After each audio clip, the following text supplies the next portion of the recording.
So, I mean, how's your day going? How are you doing AwesomeCon so far? Doing great. Good talking with the fans, as usual. Always super respectful, and I love hearing some of the stories about how I helped raise some of you. That's what I was going to ask. So many of these people who come up had to have grown up with you. You had to be in a part of their life for basically their entire lives. What does that mean to you when these guys come up to you and say things like that? It's very humbling, and it makes you realize, over a 30-year period of time, when you guys were watching me, I was just a young man for most of those years and didn't realize what kind of an impact that I would have on people. And I'm glad that I made a lot of the choices that I made. Some were not so good, but anyway, it does my heart good to see that I actually affected some of your lives in a good and positive way. Some say the only relationship I had with my dad was watching you, or with my mom, my grandfather, or whatever. Some husbands and wives. There was somebody I met today who said, "Yep, you brought us together. We got married because of you." So, yep, right there we are. Since we are in DC, I gotta go back to Starrcade '97, that big match. Just everything that led up to it. Kind of, what were your emotions, what were your feelings walking into DC for that match against Hollywood Hogan? Well, highly anticipated for sure. Big build up, and one of the lessons that I learned through that as far as wrestling goes is less is more, and less was definitely more during that whole period of time. But walking into that night was rough for me, to be quite honest with you, because I had a lot of personal stuff going on in my life that whole year leading up to it, and so, man, it was hard for me to walk through the curtains on some of those nights. But thankfully the curtain opens and the light switch turns on, and you do your thing. Leading up to that, honestly, you went through one of the most dramatic character changes we've ever really seen in wrestling.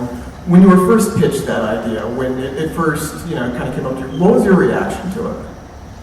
Well, it was already happening in me. I knew that my character needed to change, and you guys remember the NWO video, Hall and Nash, the real grainy looking black and white, real edgy video that they did, and that was the very beginning. And I was, Hulk was starting to get booed out of buildings, the whole red and yellow, kill a fellow, and whatever else, say your prayers, make your vitamins, the neon sting, it was all starting to change. And you fans, you guys wanted to see something else, and so I knew that I was going to have to change my character. And we were one time in Casper, Wyoming, and Eric Bischoff, we were in some hotel somewhere, and Eric and Scott Hall were just finishing their meals. I walked in, and we were talking about my whole deal, character change. I said, I got to figure out something, and that's when Scott Hall is the one. I always give him the credit, but he's the one who said, you should wear a black trench coat, and paint your eyes black and your face white, and the rest is history. Just being around and then being such a prominent figure at that time, which, went through one of the biggest changes in wrestling.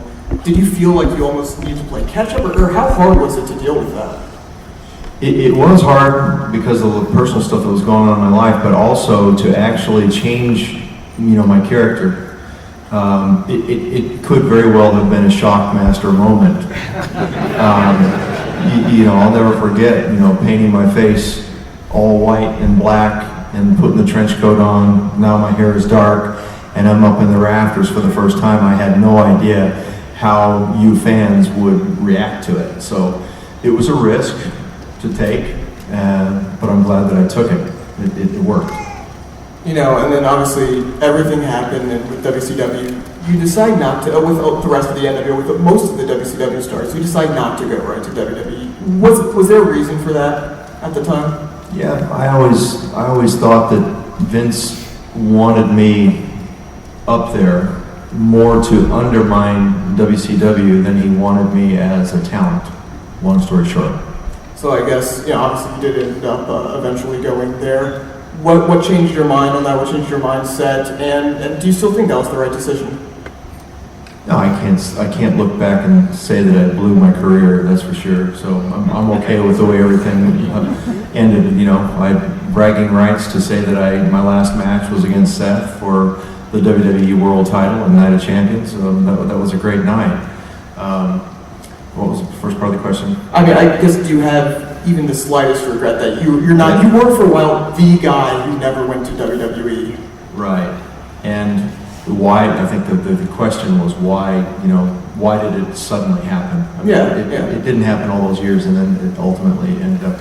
Well, it was because, TNA had come to an end. I had run my course there, and, the way WCW ended before that even was not good. Felt like wrestling was over, and I just kind of disappeared with my tail between my legs, and then the TNA thing, and then TNA ended, and it's like something's missing, and everybody wants to be able to say that they did WrestleMania or they did something with WWE. I've never met any wrestler who didn't want that to happen, and although I was one for quite a few years, I thought it's either now or never. So I put out my feelers and sent a message to Triple H and Vince, and they got back with me and said no, they had not turned the page on me yet. So, obviously you had that title match with Seth, and then you were injured there, which effectively ended your career. Were there any plans for anything for WrestleMania, or was there anything you really wanted to do at the time that you might have been pitching for them at WrestleMania? I think everybody knows the answer to this. Everything that I did was a one-off with WWE, but I was always outspoken about wanting to wrestle Taker, and I definitely would have done that. So, that's my only regret.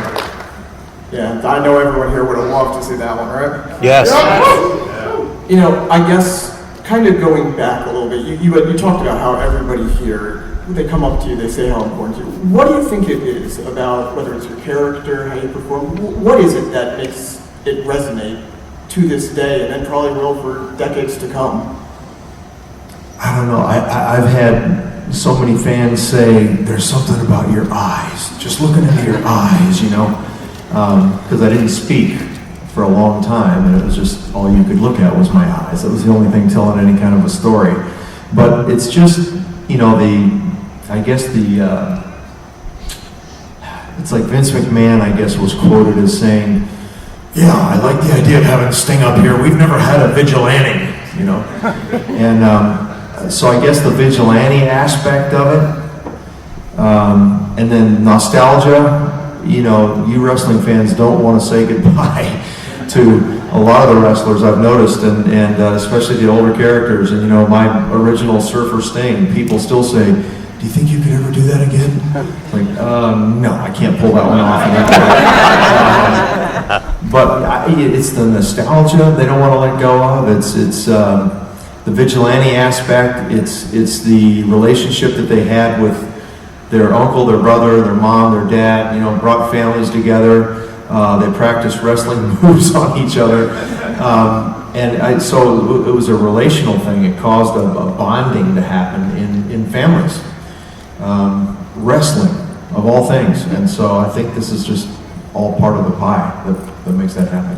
Obviously your career has spanned, and whenever you think about matches, you think about Ric Flair, obviously, and I feel like if anyone asked, what's your favorite match, most people would immediately say Flair. But for you, is there any match that maybe doesn't get as much love that you really, really love that you had?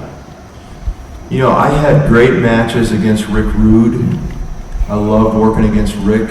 Probably the only absolute true bona fide heel that I ever worked with. I had great matches with Muta and Vader. Yes. Yeah. Yes. I will say that a lot of you fans talk about the matches with Vader, not so much Muta anymore. So those were some of the big ones for me. All right, I think I'm going to open it up to questions. So we have 2 microphones here if you want to line up, and we'll just kind of go back and forth here. All right, we'll start with Robin here. So my friend is doing his own wrestling show, part of this group called Renaissance Rumble. Their tagline is "They put the bar in no holds barred," and he's working on building up his character. What advice would you have for him for creating a persona, like creating something from the ground up? Yeah, I always tell people to keep your mouth shut and your ears open and learn and take from whoever you can take from. And that's what I did. I mean, everybody does that, but you know, there are some that they just can't keep their mouths shut, you know. And if you do that, you learn respect. And you know, I think first you have to have a good foundation of respect for the business, and then you can take off. Right over here. Hello there. Just want to say before I ask the question, Starcade 97 was the very first pay-per-view I watched as a kid, like all the way through. So Great start. yeah, weird finish. But considering that, like your entrance, especially with the little monologue that starts with "When a man's heart is full of deceit," like it's one of the greatest entrances of all time, in my opinion. Other than that entrance, was there any other event when you came out that you felt that same type of electricity from? No, I think it's just set apart. It's an easy answer, really. I mean, man called Sting. You know, no, that doesn't work. Thank you very much. All right, over here. Hi, yes. So back when you were in Impact Wrestling, you had the Joker State gimmick. How did that come about? Once again, just needed a change, needed to do something different, and you know, it was another risk, just another time that I took a risk. But I will say, the Crow character, I had so much fun, you know, doing that character. I mean, it brought the Sting character up to a level that, you know, was pretty incredible. But the Joker Sting, I had more fun doing that character. And if you guys, if we had more cameras where you could see, you know, one shooting this way, one shooting my reaction, Hulk's reaction, and you know, Kurt Angle's reaction, whoever was in there. Unfortunately, we just didn't have enough cameras.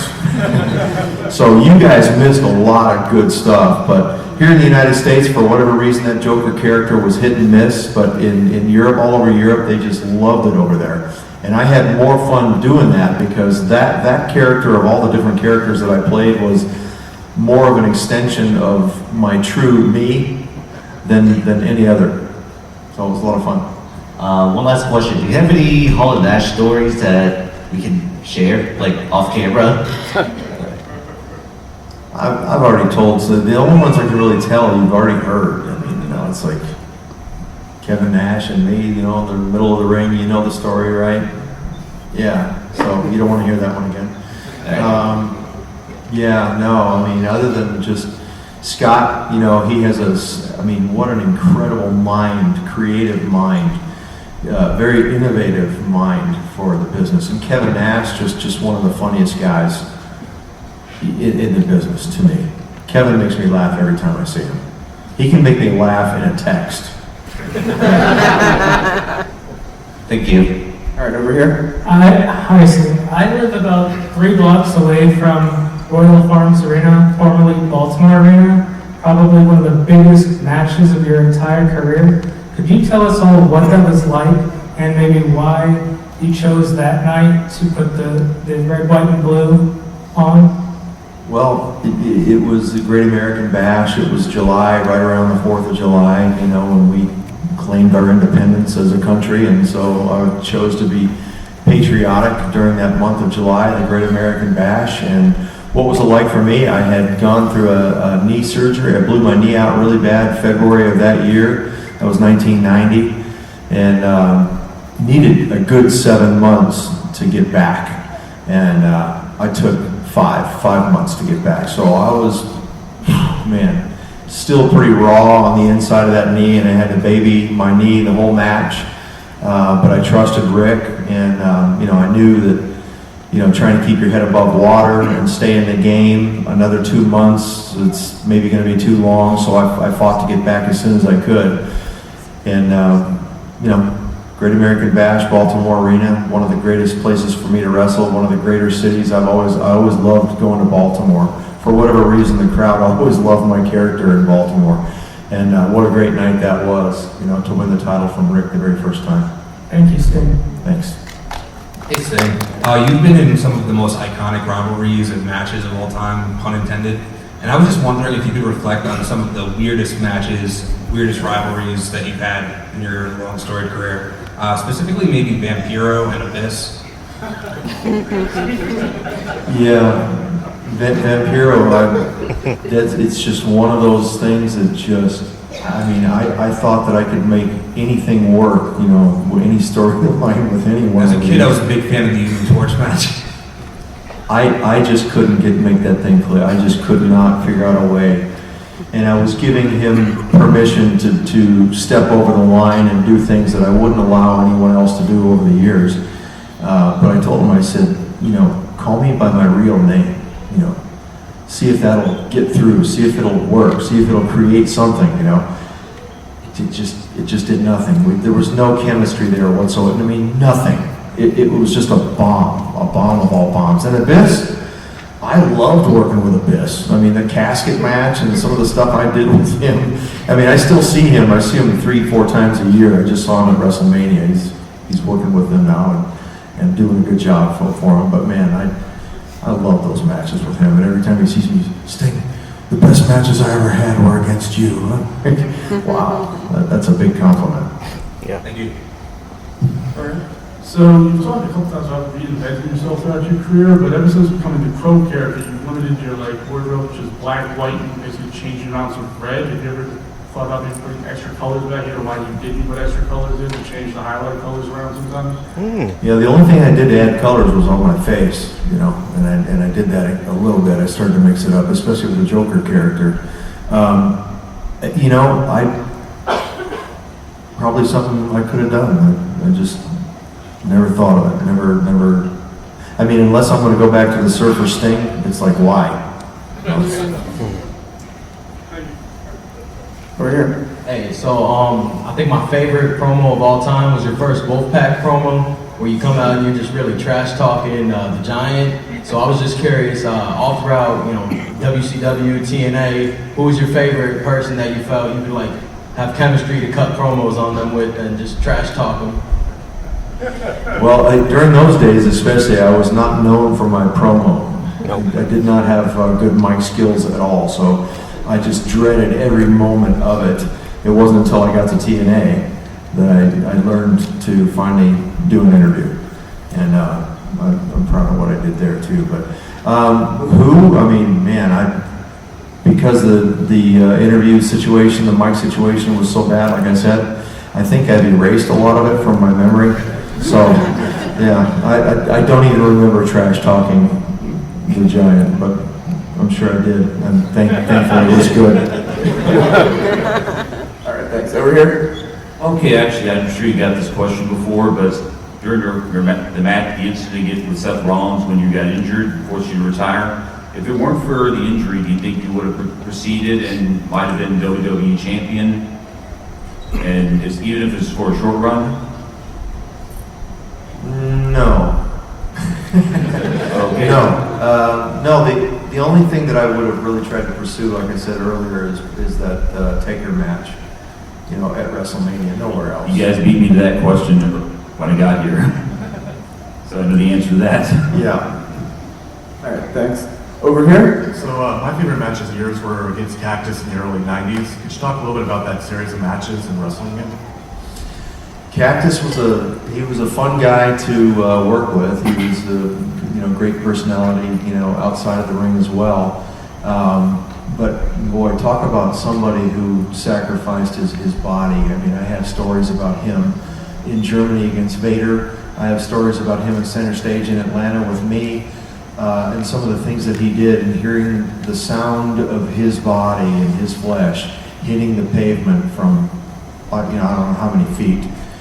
I mean, just ridiculous. I was in Germany, by the way, when he wrestled Vader, and you could see him wrestling, and you could see the end of the match. You could see blood coming off the side of Mick's head, and you thought, oh, he got busted open somehow, no big deal. But you know, next thing you know, Gary Capetta, the ring announcer, comes walking into the dressing room with half of an ear, 3/4 of an ear in his hand. Sting, I have an ear, and I went, yep, that's an ear. And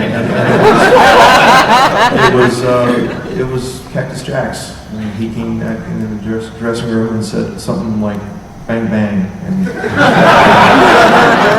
that was it. And I think he wanted to have that thing preserved somehow in some kind of liquid, you know, but they wouldn't let him do it. But I had a lot of fun working with Cactus. I loved his creativity. his willingness to just try stuff and do something different, step out of the box. We're here. I love the Joker gimmick, and I love you when he was in the Main Event Mafia. I was watching all the time. I love it. Just everybody. Yeah. No, Main Event Mafia. Yeah, anyway, I want you to talk about the escape with the Shockmaster. You want me to talk about it?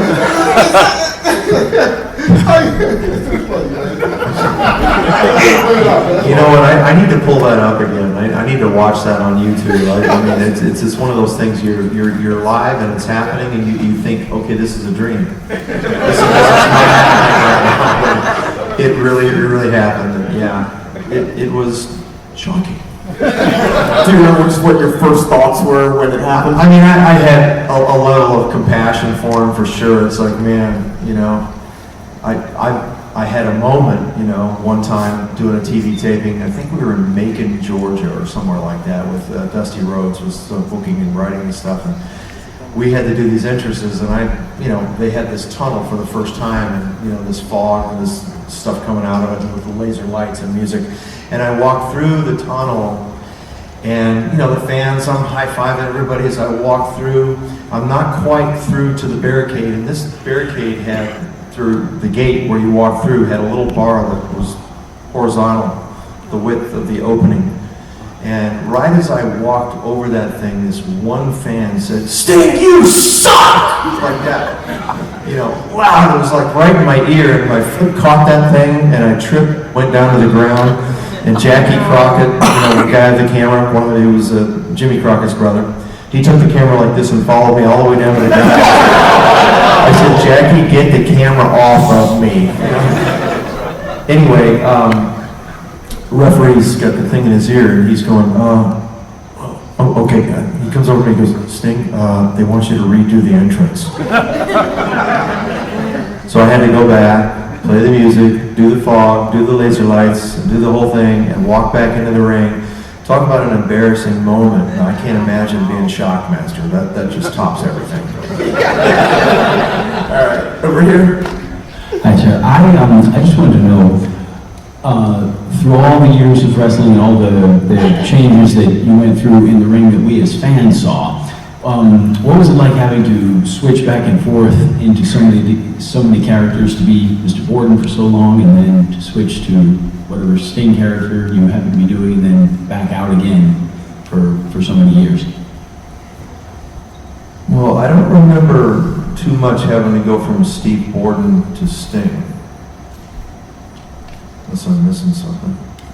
No, I mean just like going from the person to the persona. Oh, I gotcha. Oh, yeah. Just you're saying to turn the light switch on and to walk through the curtain versus, you know, being in my street clothes and being a normal human being. Yeah. That was a tough thing, especially, you know, during the Crow years for me, especially going through all the stuff that I was going through personally.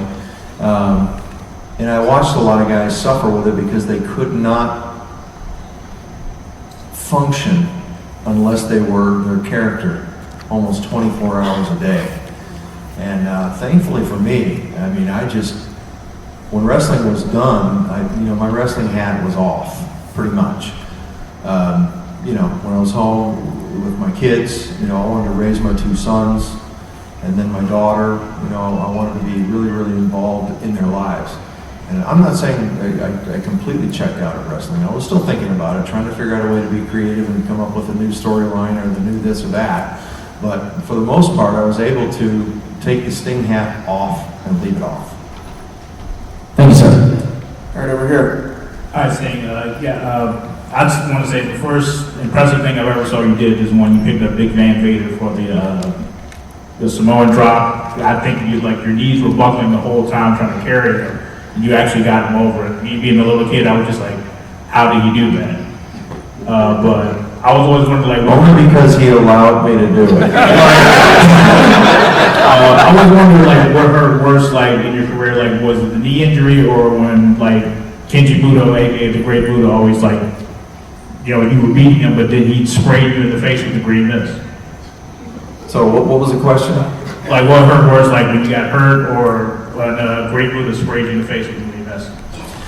Well, the green mist was green food coloring, so that didn't hurt at all. When I blew my knee out, that hurt. Yeah, they had to totally reconstruct my knee in 1990 on that one, so that one was a bad one. All right, over here. Sting, I would like to thank you for being a great example on camera and off camera. I never had to worry about you, hearing about your name in the news for negative things or being locked up or anything. And as a person who watched wrestling through the 80s and 90s, there was a lot of people doing a lot of crazy stuff. But beyond that, I would like to just ask, who is your greatest tag team partner and why? I had a really good match with Lex against the Steiner brothers in the early 90s, and I think we got tag match of the year, I think, for that match. So that one was a good one. And I didn't tag with a lot of people, so the most tag matches I ever had with any one person would be Rick Steiner, and we were just kind of the curtain jerker kind of guys there for those years. So probably Lex. I remember 96 running with you and Lex, and that was pretty good because it's like they didn't want to put you in certain spots, but you guys really did really well. And I think it was Clash of Champions versus you and Steinberg, if I remember. That was in Tampa, yeah. How you doing, Sting? Good to see you. Thank you. I'm gonna take it back a little bit. What was it like to work with Jim Hellwig, Warrior, when you're in the Blade Runners? Very intense. He was a very intense guy. Actually, we both were. We were both young and both on steroids and just as wound up as any two young men could be. He was 285 pounds. I was a monster 260, but I looked like a little kid compared to him. It just very intense. But I'll never forget leaving California. He was from Georgia. I got him to come to California to go through a wrestling camp, and we got in the car, my 1983 T-Bird, to start our wrestling career, and we drove. He kept talking about, wanting to go to a Waffle House, which I'd never heard of a Waffle House. I didn't know what they were. He was talking about scattered, covered, and smothered, and what the heck is scattered, covered? He was talking about honey buns and all this kind of stuff. We finally got to a Waffle House, and he got the same thing every time. He'd get 2 pecan waffles, 4 eggs over easy, with the scattered, covered, and smothered over the top of that, and 2 chicken breasts on the side, and he'd smother all of it with his own smothering of syrup. And he was always hungry right after he finished. So, Thank you. Besides yourself, who is your favorite wrestler?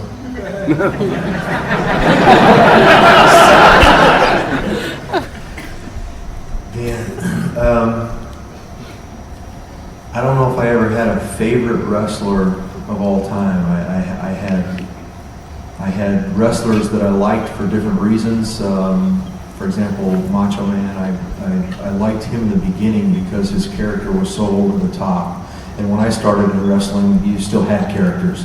There wasn't, a bunch of gray there was more black and white. You had baby faces and heels, good guys and bad guys, and then you had some over-the-top characters. I mean, George the Animal Steel, really? And then Macho Man, when he's talking and he's doing this with his hand at the same time, and he won't let you see his teeth. And, what was that all about? But I was captivated by him, glasses and the neon colors and everything else, so I appreciated his personality and his work ethic. He had a great work ethic. Dusty Rhodes, his charisma. I mean, I had times, on the road with Dusty Rhodes, I saw charisma come out of that guy like I've never seen out of anybody. This guy had charisma like I've never seen before. He's probably the top. If you guys could have seen him in those moments, you would agree, I'm sure. Hulk Hogan, just to be, so great, immortal, and to affect the whole world, and to go beyond pro wrestling, and to do movies and everything that he did. I mean, there's so many great guys. Ric Flair, I mean, I can just go on and on. So I appreciated so many different things about so many different guys. There wasn't any one that just takes the cake for me. If you could wrestle one newer generation superstar, who would that be?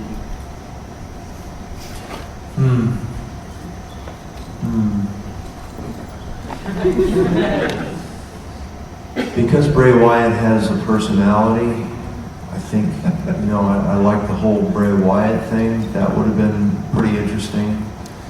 I know Shawn Michaels isn't one of the younger ones, but I would have loved to have had a match with Shawn as well, and of course Taker. But as far as the new guys, I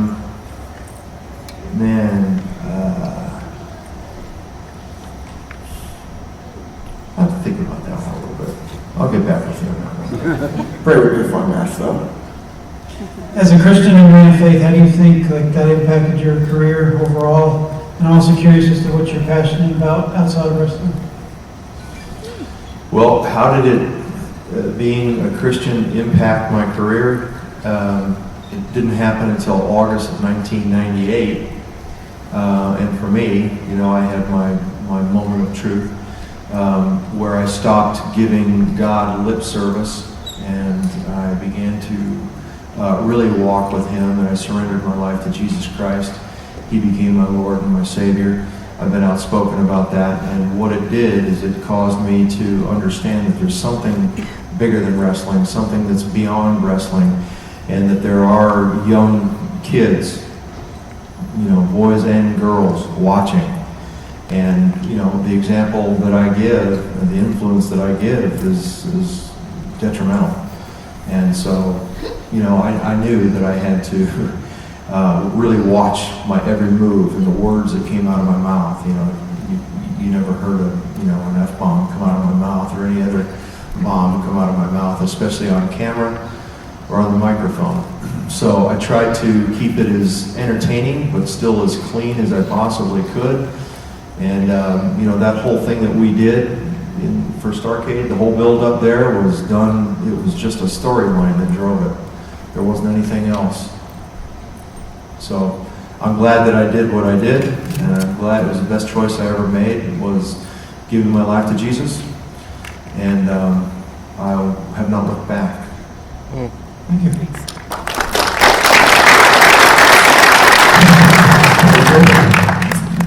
Sting, thanks for being here.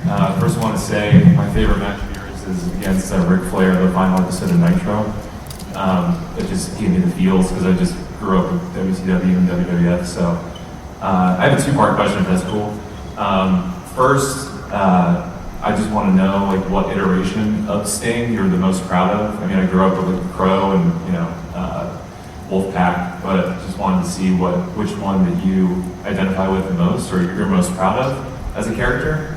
And since we're in our nation's capital, I was curious, which politician would you feel comfortable death dropping? And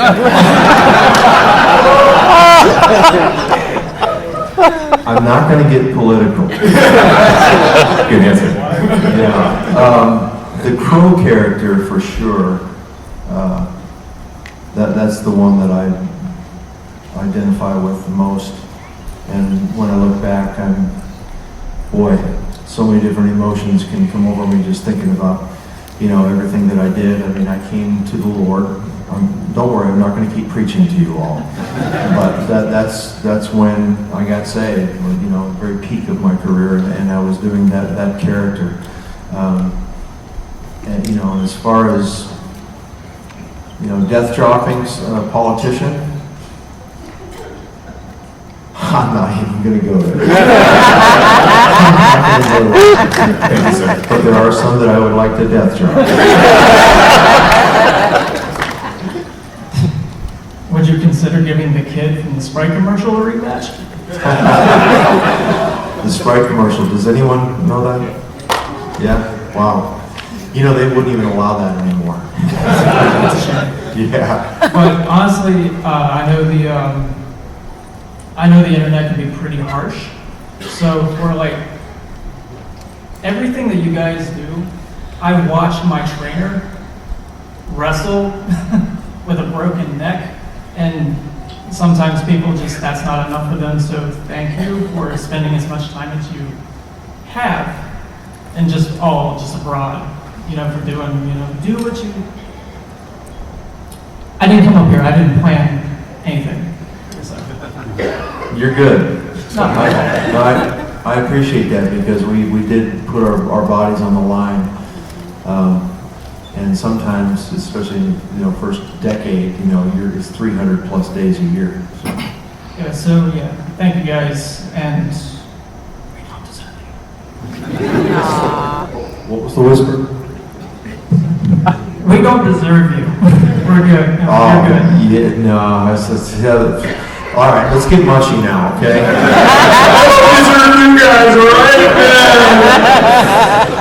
No, that means a lot, thank you. All right, over here. Okay, first off, it is an honor to meet you, the icon himself, Sting. I watched you in WCW, I watched a lot of your matches, and you are an awesome dude. That's all. And I wanted to ask you, if you had to go back to your Joker persona like you did in TNA, would you be willing to face Demon King Finn Balor? Yeah. Ooh! In the Joker character? Yes. Yeah. I think I would, yeah. Okay, thanks. Right over here. Hey, Sting. Huge fan since I was a child. I think my favorite scenes of you were you taking the NWO on by yourself with your back, coming down from the Raptors. My question for you is that when you were coming down from the ceiling of the Raptors, did you ever have an issue with the line that brought you down? And if you feel that's out of line, don't want to answer that question. Yeah, it is a tough one. There were some moments, two in particular, but the biggest one was in Chicago at the United Center. That was the very first one, and there was almost a catastrophe that night that nobody knows about. Nobody. There's only a handful of people that know what happened, but it was literally within seconds, and I would have gone down to the ground. Well, I just want to say, when you were taking them, when you came down from the Raptors that night, you were fighting them. I had a hard time sleeping that night, so you got my adrenaline pumped. So it's great to be your fan. So. Yeah, my adrenaline was pumping too. I didn't sleep that night either. Right over here. How are you doing, Sting? Welcome back to where you beat Hogan in Starrcade 97 for the world title. Welcome back. Good to be back. Yes. I've been a fan of yours. I followed you, of course, from back in the UWF days when you were with Warrior and when you were with Rick Steiner and your first face turn. Got over to New Orleans with Hot Stuff, Chris Adams, Steiner, Shane Douglas. That was hardcore back then. I remember that vividly. And I had the pleasure of meeting you a couple of times in Maryland, especially when you signed my Crockett Cup 88 VHS. And I really appreciated that. And of course, you and Luger were the last Crockett Cup winners until tonight. So my question to you is, have you followed the NWA lately, including the return of the Crockett Cup, which is this evening? No.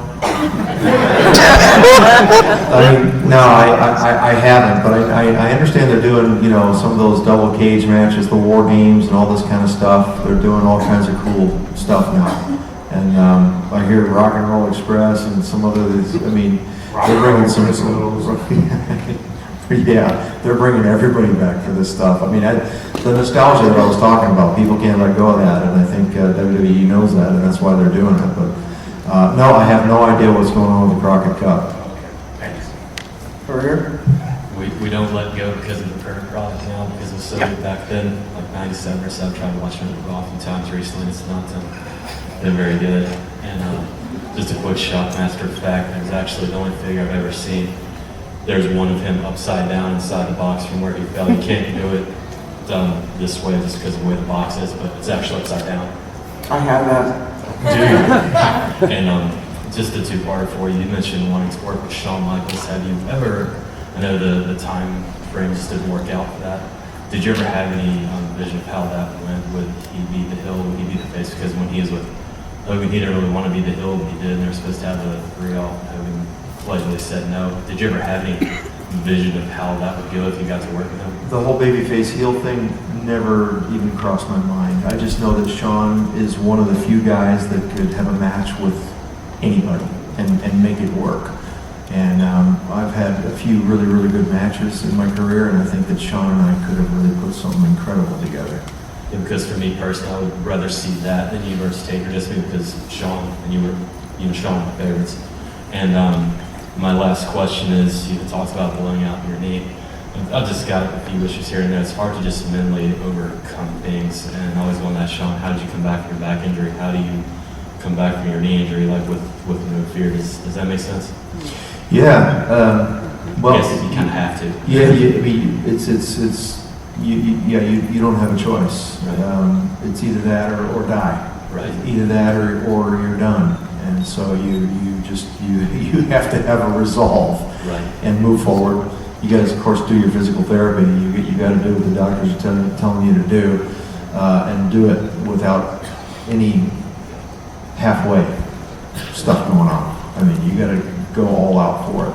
Right, and I think it's Philippians 4:13 or something like that. Through Christ, all things are possible. And Sean, or that at the 2002 SummerSlam, so maybe that's where it all ties in. But I've never gotten a chance to ask him. Or he's always so busy to sign, he's just never get a chance to. Thank you for answering too. Yeah, well, I'm sure he would give you that answer. Yes. Because and again, can't believe you're here. Thank you for everything that you've done. Like I said, 300+ days that were on your body. We just all appreciate you so much. Just thank you. Thank you. All right, I think we have time for one last question. So, Macho Man, you got last. Thank you for the kind words of your Steve. Thank you. So, back at the Alamo Dome in '98, do you feel also like you and I were robbed of a clean finish by that hot dog, that prima donna, Hulk Hogan?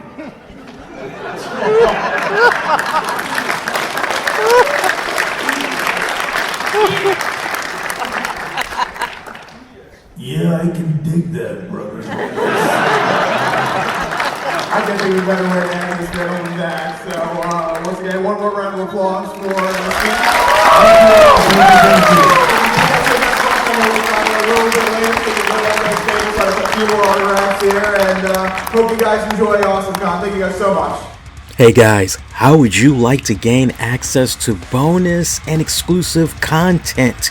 I'm talking new audio and video content. Well, you will be able to do so when you sign up on patreon.com/RCWR show. For just $5 a month, you get access to our exclusive series, 30 with Lee. Right, Lee Sanders, kick on back and review movies of all types.